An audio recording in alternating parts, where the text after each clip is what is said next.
Everyone, good morning. Welcome back to my channel. আশা করি তোমরা সবাই খুব ভালো আছো, আমিও ভালো আছি। আজকে হচ্ছে মঙ্গলবার, বাজে সকাল 11:30। এখন থেকে তোমাদেরকে সাথে নিয়ে আজকের ব্লগটা শুরু করছি। আজ মঙ্গলবারের সকাল থেকে 11:30 পর্যন্ত আমার দিনটা তোমাদের সাথে শেয়ার করেছি গতকালের ব্লগে। আর আজকে তোমরা দেখছো মঙ্গলবারে সকাল 11:30 থেকে একদম রাত পর্যন্ত বাকি অংশটা।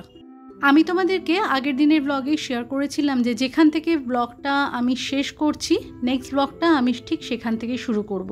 তো তোমরা গতকালের ব্লগটা দেখেছিলে আমার ড্রেসিং টেবিল ক্লিনিং আর বাকি সময়টুকুনি যা যা আমি করেছি। তো তারপর থেকে আমি আর যা করলাম সেটা নিয়ে আজকের ব্লগটা। একটা দিনকে কোনো দিনই আমি দুভাগে তোমাদের কাছে নিয়ে আসিনি, কিন্তু গতকালের ব্লগটা এতটাই বড় হয়ে গিয়েছিল সেই জন্য মঙ্গলবারের দিনের বাকি অংশটা ওই ব্লগের মধ্যে আমি ইনক্লুড করতে পারিনি।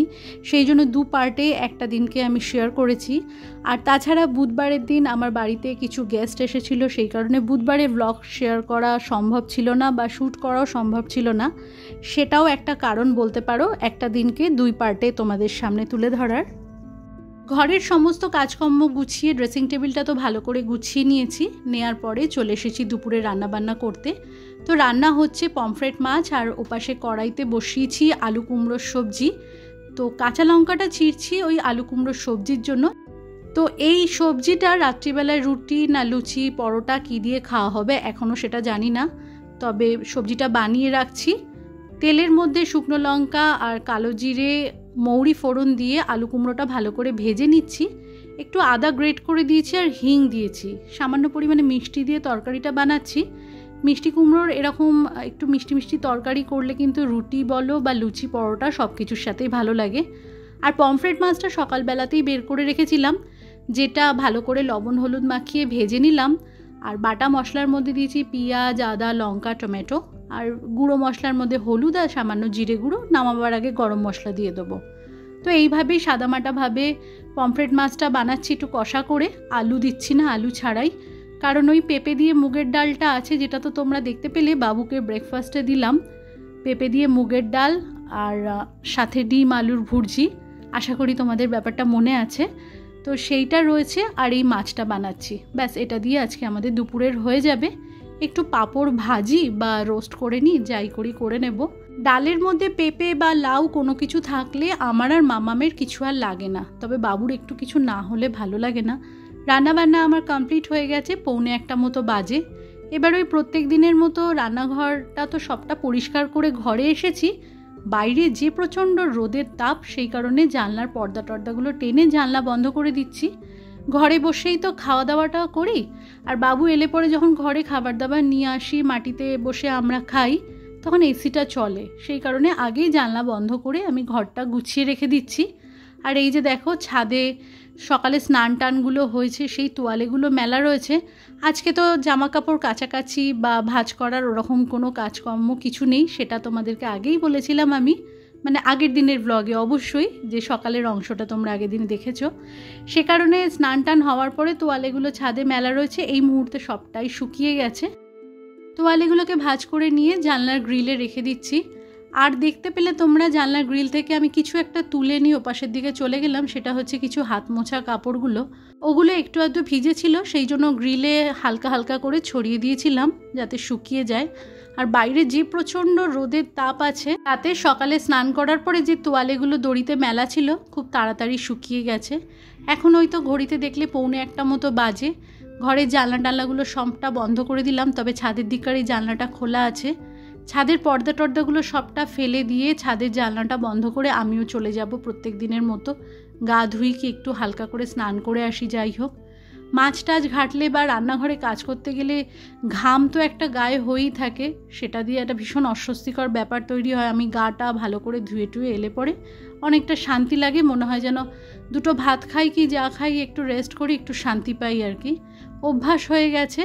এমনিতে তো অভ্যাস ছিল বেলাতে স্নান করা, এখন যেহেতু ব্যাপারটা বদলে ফেলেছি, সেই কারণে রান্নাবান্না শেষে ঘরের সমস্ত কাজকর্ম গুছিয়ে যদি একটু গা ধুয়ে না নিই বা জামা কাপড়টা অন্তত ছেড়ে না নিই, খুব একটা ভালো লাগে না। 1:40 মতো বাজে, বাবু চলে এসেছে। খাবারটা সার্ভ করে নিচ্ছি। পাঁপড় একটুখানি রোস্ট করে নিয়েছি, আর এই পেঁপে দিয়ে মুগের ডাল আর পমফ্রেট মাছ, এটাই হচ্ছে আজকে দুপুরের আমাদের খাবারের মেনুতে আছে। বাবু স্যালাড কেটেছে, স্যালাডটা কেটে নিয়ে ঘরে চলে গেছে। তো তোমরা তো জানোই আমি একটা থালা এখানে তোমাদের সামনে গোছাই আর বাকিটা ঘরে গিয়েই সার্ভ করি। তো চলো দুপুরের লাঞ্চটা সেরে নিই, তোমাদের সাথে আবারও আমার দেখা হচ্ছে বিকালে।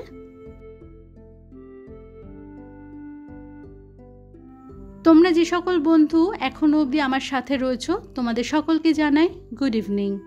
বিকাল 5:30 মতো বাজে, পায়ে বরফ দিচ্ছি। তার কারণ হচ্ছে প্লান্টার ফ্যাসিটিস বলে একটা সমস্যা হয় পায়ে হাড় বাড়ার, আমার সেই সমস্যাটাই দেখা দিয়েছে। এমনিতে তো পায়ে একটা চোট ছিল, যারা তোমরা আমার পুরনো ভিউয়ার্স তোমরা তো আগে জানো, তার জন্য আমার চ্যানেলে আমি কতদিন ব্লগ দিতে পারিনি, প্রায় মাস 2 পর্যন্ত কম করে বলছি, ঠিকঠাক মনে নেই, এখন যেটুকুনি যা মনে পড়ে সেই আন্দাজেই বলছি। আর ফিজিওথেরাপি চলেছে, সেই সমস্ত ছবিও আমি তোমাদের সাথে শেয়ার করেছি। তো হঠাৎ করেই এখন দিন 7 ধরে পায়ের তলাতে প্রচণ্ড ব্যথা, একটা যন্ত্রণা। ডাক্তার দেখিয়েছি, এক্সরে করেছি। এটা প্রাথমিক পর্যায়ে তোমাদের সাথে কিছুই শেয়ার করিনি, ভেবেছিলাম হয়তো বা ঠিক হয়ে যাবে, কিন্তু এত যন্ত্রণা, আমি ঠিকঠাক মতো দাঁড়িয়ে কাজ করব, একটা নরম চটি আছে, সেটা ছাড়া তো আমি পা ফেলে হাঁটতেই যেন খুব কষ্ট হয়। তবু ডাক্তার বলেছে যে কিছুদিন ব্যথা কমাবার জন্য আবারও ফিজিওথেরাপি করতে। তো আগে যে ফিজিওথেরাপি করেছিলাম সেটা তো পায়ে একটা চোট পেয়েছিলাম, সেই কারণে ঠিক একই পায়ে ওই হাড় বাড়ার সমস্যা হয়েছে। ওটাই বরফ শেক করছিলাম প্রতিদিন, দিনে 2 বার, সকালে ঘুম থেকে ওঠার পরে আর এই বিকালবেলাতে যখন উঠি তখন ওই 45 মিনিট করে বরফের শেক নিচ্ছি আর নরম চটিটা পরা। তোমরা হয়তো আমাকে স্বাভাবিকভাবেই হেঁটে চলে বেড়াতে দেখো, কিন্তু আমি যে কতটা কষ্ট করে হাঁটি সেটা আমি জানি। মানে খাটে যদি কিছুক্ষণ বসে থাকি, পাটা মাটিতে ফেলে তখন একটা কি 2টো পা হাঁটতে যেয়ে আমার প্রাণটা বেরিয়ে যায়, তারপরে হয়তো আস্তে আস্তে একটু একটু করে কমেই যায়। তো যাই হোক, অনেকক্ষণ শরীরের গল্প করে ফেললাম। শরীর থাকলে তো শরীর খারাপ হবেই, আর জীবনযাপন করতে গেলে আজ এই সমস্যা কাল ওই সমস্যা, সেটা নিয়ে যদি ধরে বসে থাকি তাহলে জীবনে এগোবো কী করে? সমস্যা না থাকলে বুঝবোটাই বা কেমন করে যে বেঁচে আছি? সমস্যা আছে বলেই তো না মনে হয় যে না, এগুলো ঠিকঠাক পেরিয়ে আমরা ঠিকঠাকভাবে এগিয়ে যেতে পারবো, সমস্যাটা ওভারকাম করব, এটাই তো লাইফের একটা বড় চ্যালেঞ্জ। এটা নিয়ে আমরা প্রত্যেকেই চলি, কারুর কম কারুর বেশি, সমস্যা সবারই আছে। আমি শুধু আমার সমস্যার কথা জানি, তুমি তোমারটা জানো। সবাই সব সমস্যাটা সবার কাছে শেয়ার করতে পারে না, সেটা সম্ভবও নয়। নিজের সমস্যাটা নিজের কাছে রেখেই যথাসম্ভব চেষ্টা করে সেটা ওভারকাম করা উচিত। কারণ মানুষের কাছে শেয়ার করলে কি হয় জানো তো, তুমি খালি ওই দয়ার পাত্রটাই হবে, কেউ তো তোমাকে কোনো দিক থেকে সাহায্য তো করতে পারবে না।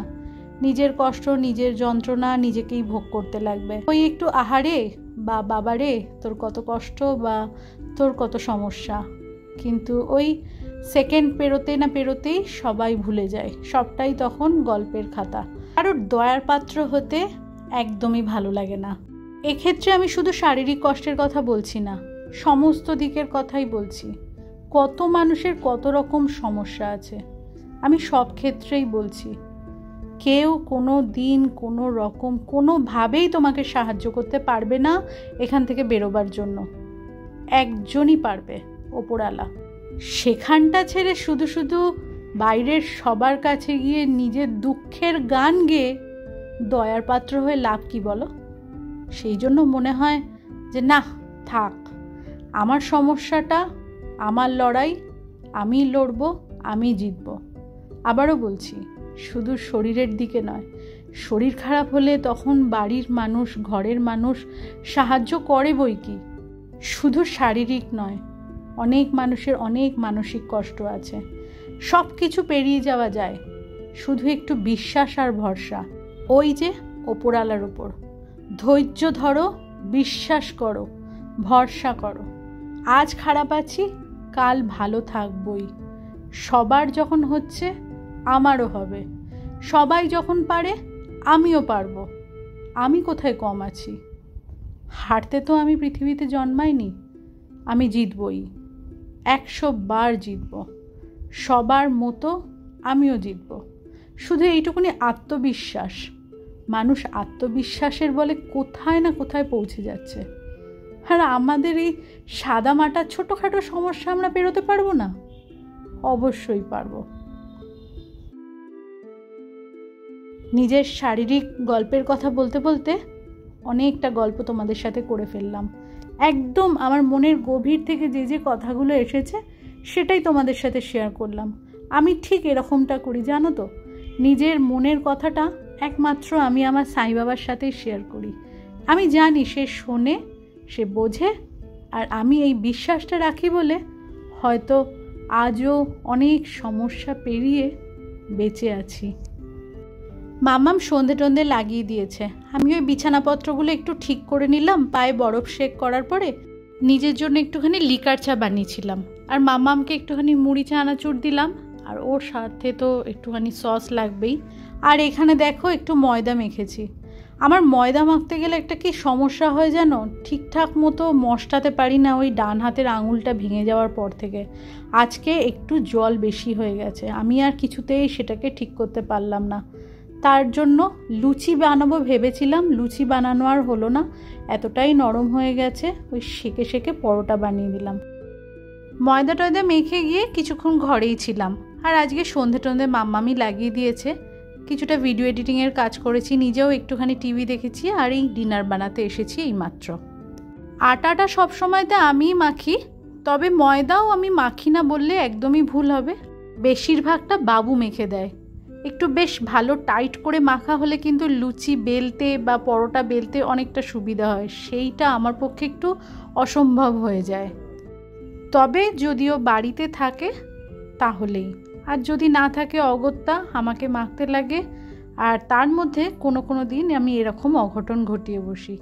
পরোটা ভাজা হয়ে গেছে, আর আলু কুমড়োর তরকারি তো রেডি আছে। মাম্মামকে খাবারটা সার্ভ করে দিচ্ছি। বাবু এসে গেছে, ও ফ্রেশ হতে গেছে।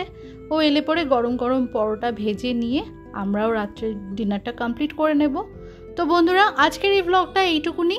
তোমাদের সাথে দেখা হচ্ছে পরবর্তী ব্লগে। তোমরা ভালো থেকো, সুস্থ থেকো, ততক্ষণের জন্য টাটা, গুড নাইট।